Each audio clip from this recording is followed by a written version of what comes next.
Ya, problem yang sangat mendasar adalah kualitas sumber daya manusia di kalangan umat Islam.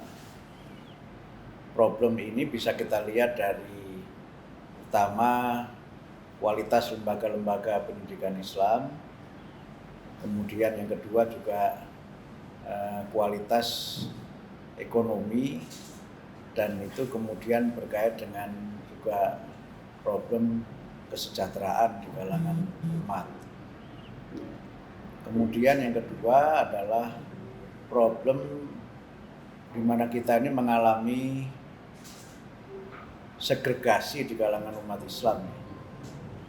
Segregasi itu sekarang juga justru terlihat semakin menguat seiring dengan berbagai kepentingan politik dan juga faktor-faktor yang sebagiannya memang merupakan ekses dari perkembangan dunia global. Dan segregasi umat itu sekarang ini juga mulai semakin terasa juga seiring dengan penggunaan media sosial yang ternyata juga memang menjadi satu masalah dan tantangan tersendiri, sehingga sering kita menemukan ya berbagai macam tayangan yang isinya itu menyerang kelompok lain yang berbeda dengan apa yang menjadi keyakinan dari suatu kelompok tertentu. Dan itu memang satu faktor yang membuat kemudian ya umat ini memang menjadi mudah terpecah belah, tidak punya leadership yang kuat. Dan memang sekarang ini kalau kita boleh jujur, umat Islam ini tidak memiliki figur pemersatu. Artinya tokoh yang bisa diterima oleh sebagian besar kalangan umat Islam. Dan itu memang menjadi satu masalah yang sekarang ini terasa semakin serius. Walaupun di satu sisi kita melihat adanya perkembangan yang cukup menggembirakan ya. Misalnya kalau kita melihat secara ekonomi ya kelas menengah muslim ini jumlahnya terus meningkat. Kemudian juga lembaga-lembaga pendidikan Islam juga sebagian sudah mulai meningkat ya pada posisi mediocre gitu, bahkan sebagian juga masuk dalam kategori elit. Kemudian ya ada realitas di mana memang generasi baru di kalangan umat Islam itu juga mengalami konvergensi, termasuk di dalamnya adalah konvergensi politik dan konvergensi keagamaan. Jadi misalnya ya sentimen primordial berbasis organisasi di kalangan generasi muda itu sekarang ini tidak sekuat generasi tua gitu kalau kita membelah antara tua dengan muda. Dan konvergensi-konvergensi itu memang sebagiannya juga merupakan dampak dari pendidikan, terutama ketika memang ya generasi muda itu mengenyam pendidikan di lembaga pendidikan yang sama, mereka belajar dari guru yang sama, dan mungkin juga ada interaksi sosial yang lebih inklusif di antara kelompok-kelompok masyarakat yang berbeda. Tapi saya kira faktor pendidikan dan faktor interaksi inklusif itu yang kemudian menjadi salah satu di antara beberapa sebab yang melahirkan adanya konvergensi sosial keagamaan di kalangan umat Islam.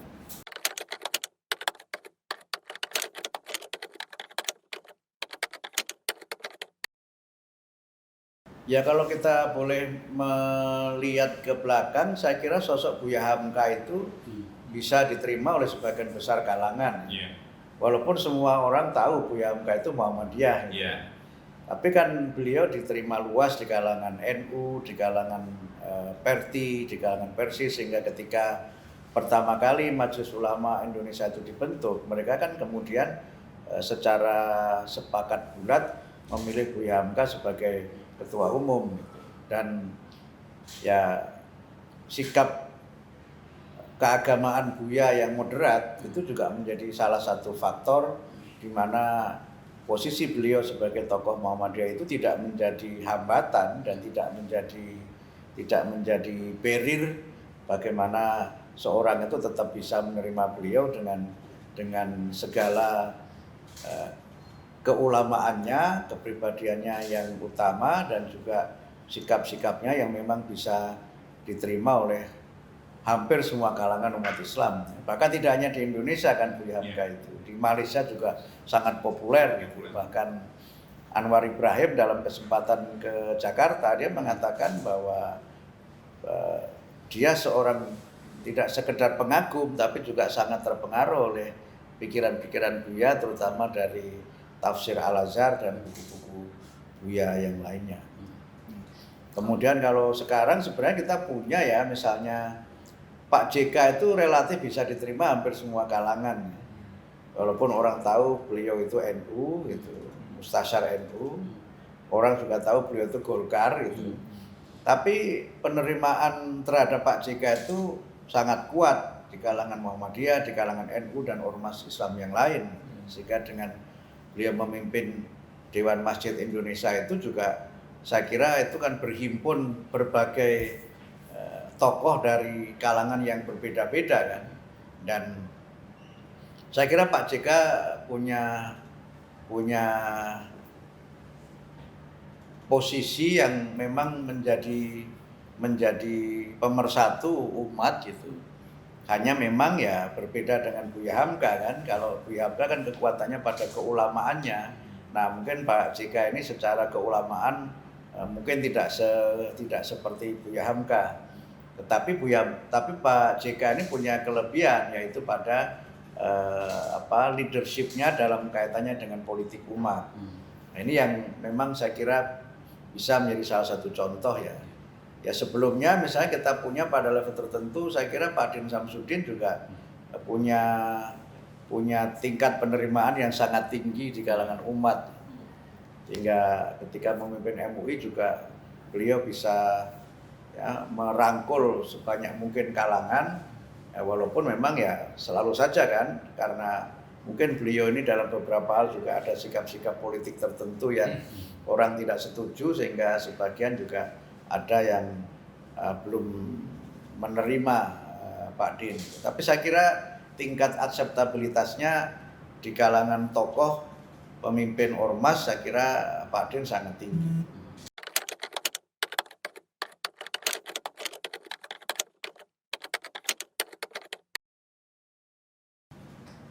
Saya kira itu menjadi sebuah gejala yang positif ya, sepanjang memang konvergensi itu tidak dimaknai sebagai satu sikap di mana seseorang itu kemudian melepaskan diri dari ikatan-ikatan yang berkaitan dengan afiliasi organisasi.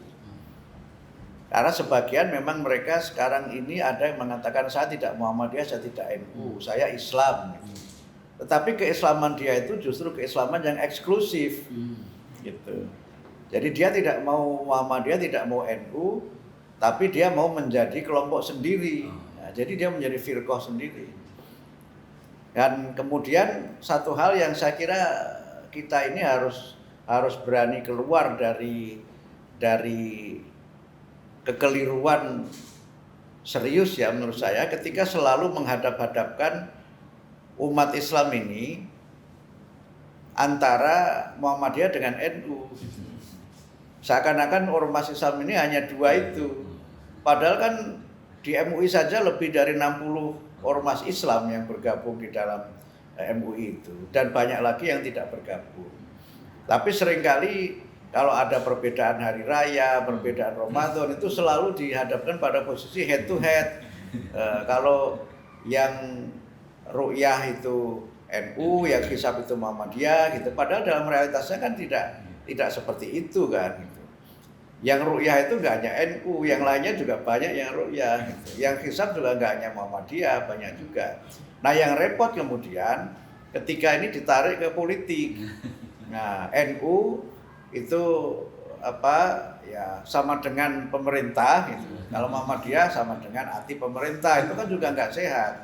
Ini kan cara Belanda dulu memecah belah gitu. Sehingga ada seorang diplomat Amerika yang pernah saya ketemu dalam sebuah pertemuan, itu dia mengatakan, ya Muhammadiyah NU ini sering disebut sebagai sayap moderat di Indonesia, tapi kan keduanya juga bersaing. Ya kalau bersaingnya dalam konteks positif, saya kira itu sesuatu yang pasti tidak bisa dihindari ya. Tetapi kan tidak selalu itu dimaknai secara positif, karena orang kemudian membenturkan dua organisasi ini secara diametral. Itu yang memang menjadi problem. Nah, karena itu menurut saya konvergensi itu tidak berarti kemudian seseorang melepaskan identitas organisasinya. Karena ada juga sebagian umat Islam itu yang mengharamkan berorganisasi.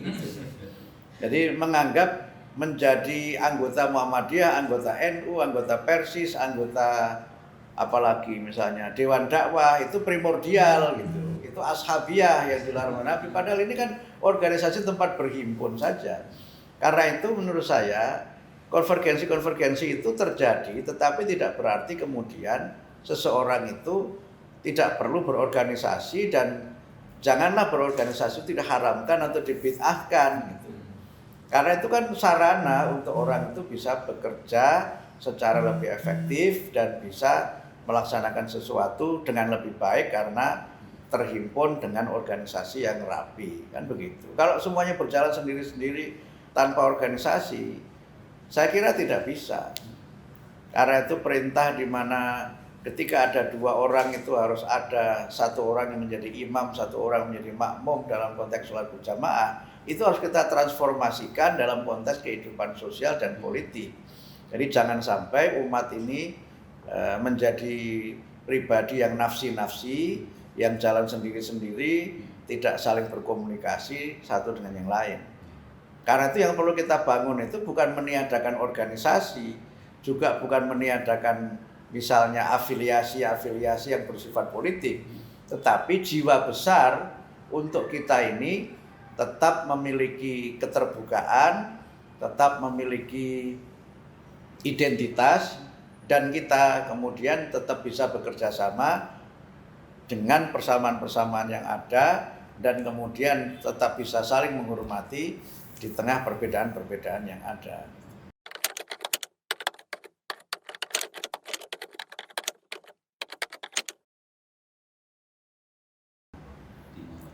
Tajdid di Muhammadiyah itu kan ada dua ranah ya. Ada ranah fikroh atau pemikiran, dan ada ranah harokah atau gerakan. Jadi misalnya tajdid yang bersifat fikroh itu bisa jadi merupakan fatwa-fatwa atau tafsir-tafsir baru atas berbagai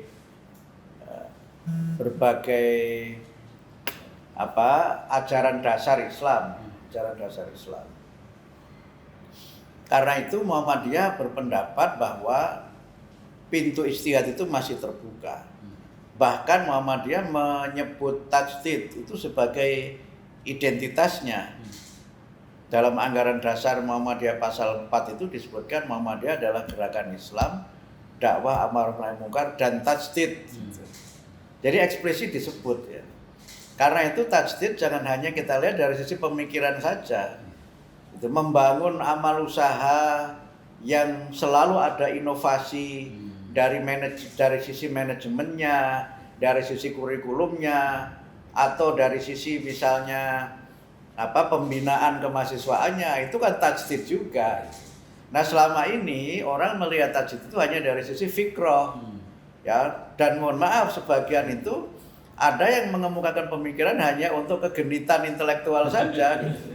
Jadi dia cari sensasi dengan menyampaikan pendapat yang ternyata pendapat itu ya tidak sebenarnya menjadi bagian dari prinsip kehidupan dia gitu. Jadi ya ada juga yang seperti itu. Nah, Muhammadiyah itu kan mungkin sekarang dianggap tajdidnya itu tidak lagi kuat gitu ya, atau ada yang menyebut mengalami stagnasi, itu karena tidak ada pemikiran yang dalam tanda petik kontroversial seperti itu. Tetapi kalau kita lihat pemikiran dan pandangan tajdid di Muhammadiyah itu kan bisa kita lihat selain karena tadi ya fikroh dan harokah itu, tajdid itu kan ada yang bersifat personal ya. Jadi tajdid individual. Misalnya saya mempunyai pendapat tertentu dalam hal agama. Kemudian yang kedua ada tajdid yang bersifat kolektif. Dan kemudian ada tajdid yang bersifat institusional.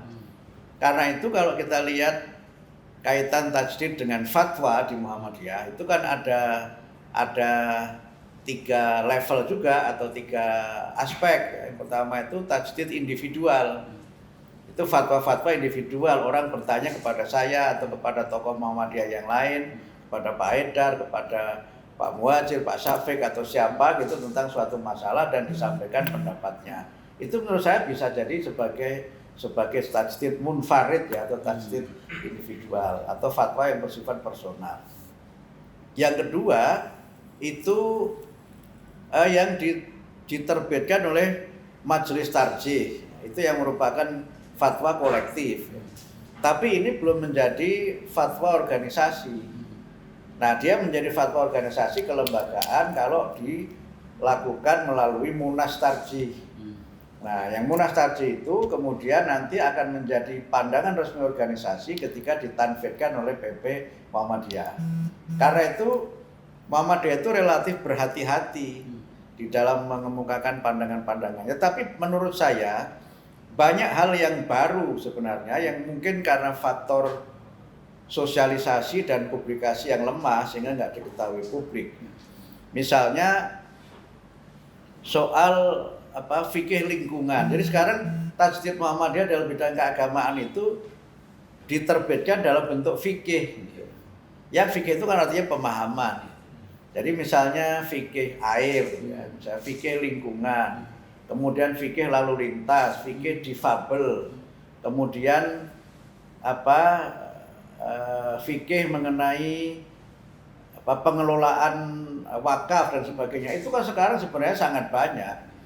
Nah, cuma ini memang lebih banyak terlembaga di masyarakat. Bahkan yang mungkin agak baru yang cukup dikenal itu soal waktu sholat subuh. Waktu sholat subuh itu kan menurut Muhammadiyah yang dilakukan pemerintah ini kan terlalu cepat gitu kan, sehingga Muhammadiyah itu 8 menit lebih lambat dari yang lain. Itu menurut saya satu tajdid. Karena apa? Itu dibangun di atas 3 konstruksi yang menjadi prinsip tajdid di Muhammadiyah. Konstruksi yang pertama itu adalah pemahaman komprehensif terhadap dalil normatif atau dalil nakli yang berkait dengan suatu persoalan.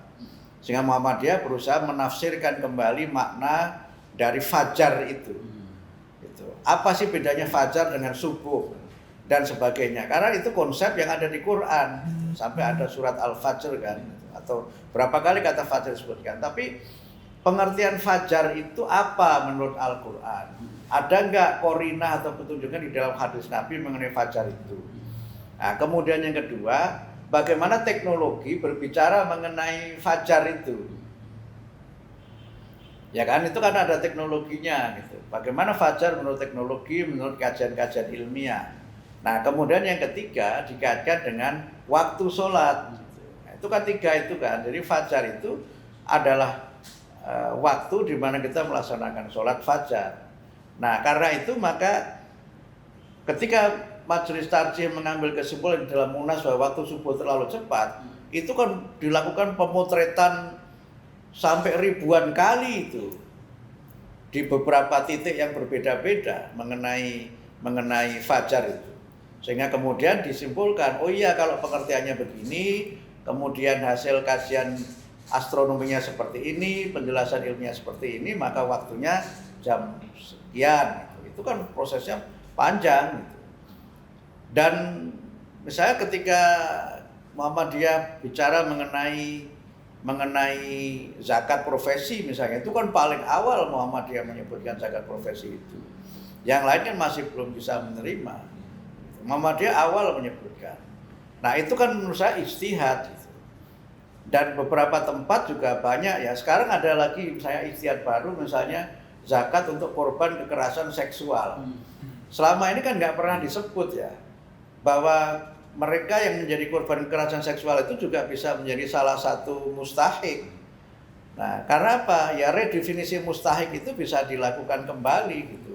Definisi fakir, miskin, kemudian gharem, sabilillah, ya, kemudian amil, kemudian apalagi misalnya orang-orang yang mereka sedang dalam perbudakan dan sebagainya, itu kan bisa didefinisikan ulang.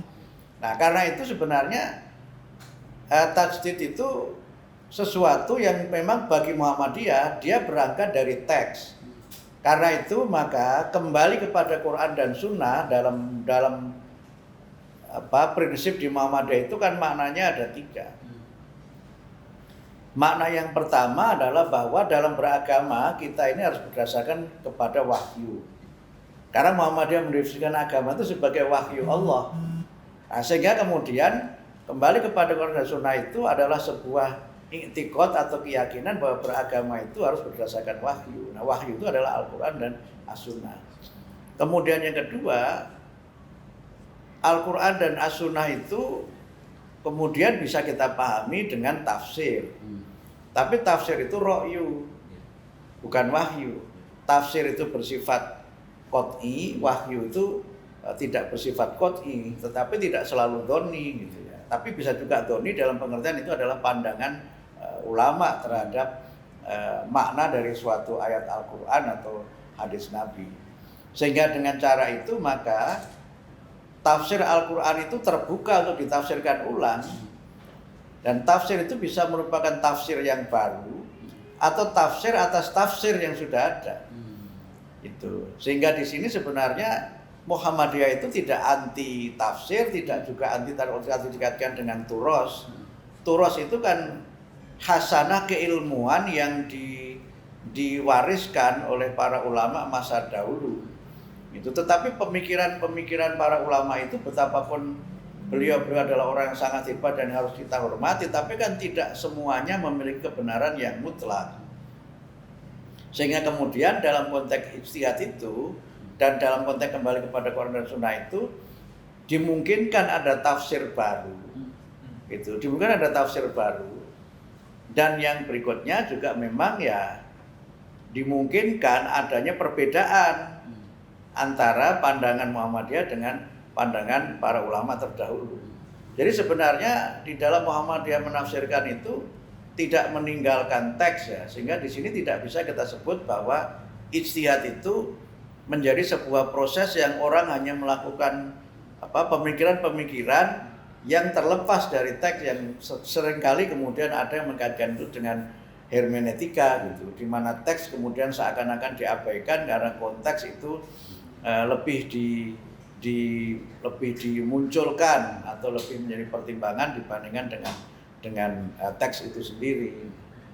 Nah, oleh karena itu sebenarnya kelompok-kelompok lain yang menyebut turos itu kan juga ada ijtihad, walaupun mereka menggunakannya dengan pendekatan yang sering disebut dalam kaidah usul fikih itu al-muhafadzah alal qadimis sholih wal akhdhu bil jadidil aslah.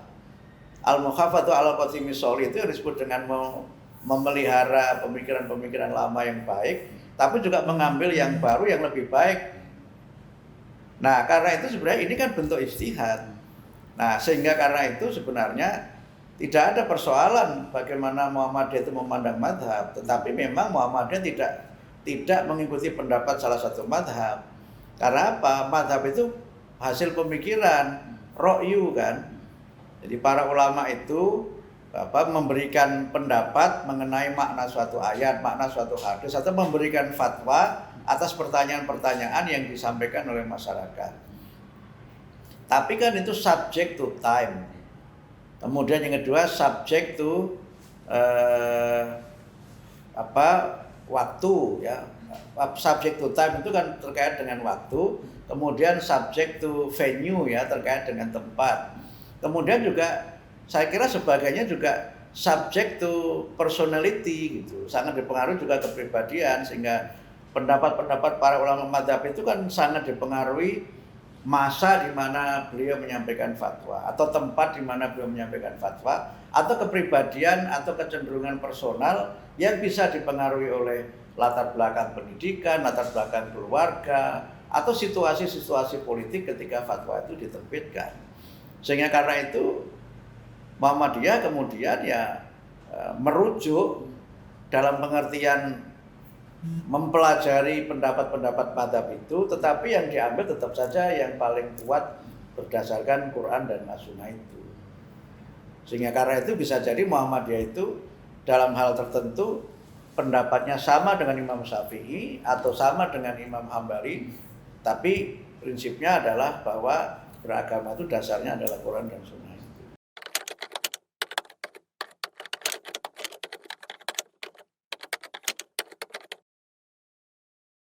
Ya, amal usaha Muhammadiyah itu kan dalam pandangan saya merupakan pertama adalah aktualisasi dari amal soleh.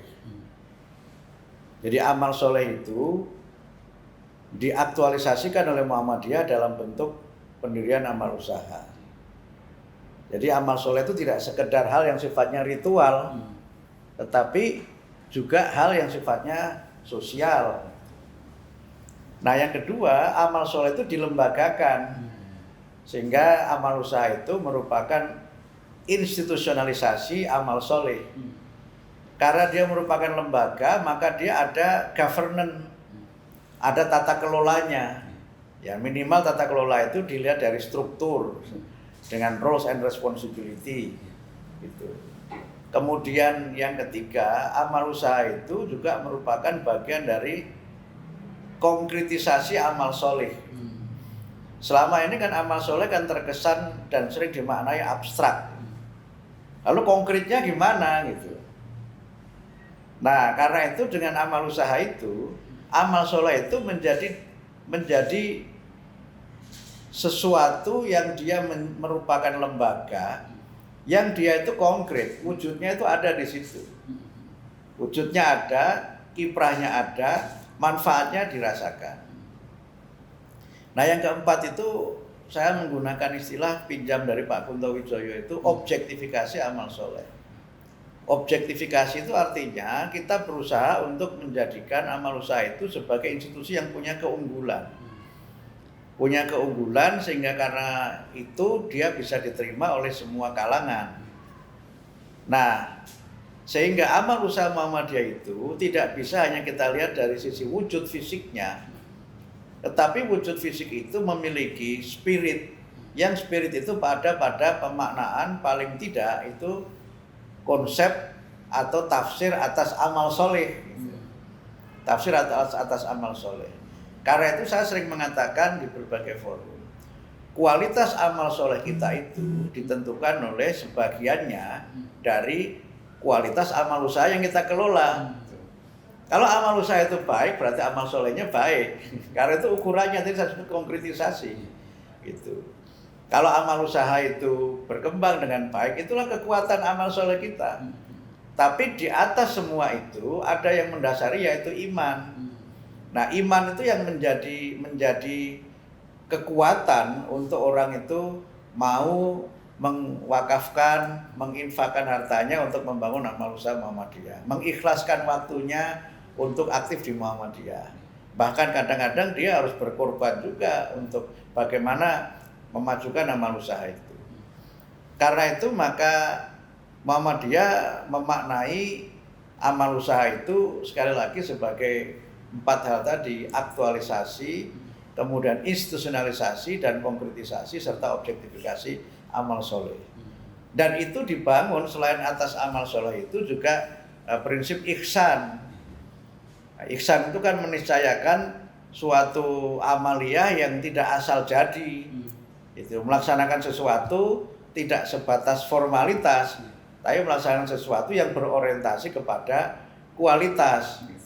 Nah, inilah yang menjadi dasar kenapa kemudian alhamdulillah Muhammadiyah itu terus bisa mengembangkan amal usahanya. Tapi prinsip-prinsip lain yang kemudian menjadi kekuatan kita adalah ya amanah ya. amanah. Dan Muhammadiyah itu alhamdulillah kan memiliki kekuatan dari sisi transparansi, akuntabilitas, dan responsibility atau tanggung jawab. Di Muhammadiyah itu yang namanya governance atau good governance itu sudah berjalan dengan baik. Sudah ada sistem yang memang itu menjadi bagian dari pranata dan bagian dari budaya yang kita jadikan sebagai kekuatan untuk kita mengembangkan anak usaha itu.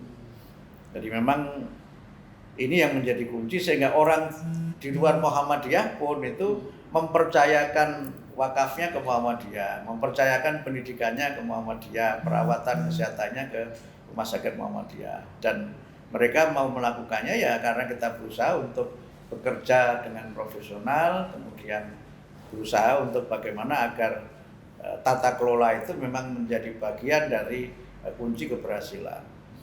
Nah, yang menjadi kunci keberhasilan lagi ya tentu saja Muhammadiyah ini kan berusaha untuk bagaimana bisa bekerja sama dengan sebanyak mungkin kekuatan yang ada di masyarakat. Jadi prinsip jamaah itu tidak hanya dimaknai jamaah dalam pengertian ketika melaksanakan sholat, tapi jamaah juga bisa berarti partnership. Partnership yang Quran menyebutkan ba'duhum awliya'u ba'd, itu satu dengan yang lainnya saling memperkokoh itu. Atau al-urwah al-wuthqa gitu, jaringan yang kokoh gitu. Atau hablum minan nas gitu ya. Hablum minan nas itu menurut saya sama maknanya sebagai kerjasama dan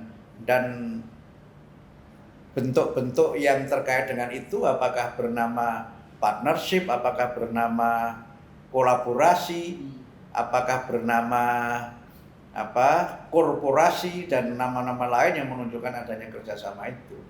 Sehingga karena itu ya alhamdulillah Muhammadiyah ini bisa terus berkembang dan bisa tetap memberikan pelayanan yang bermanfaat bagi masyarakat.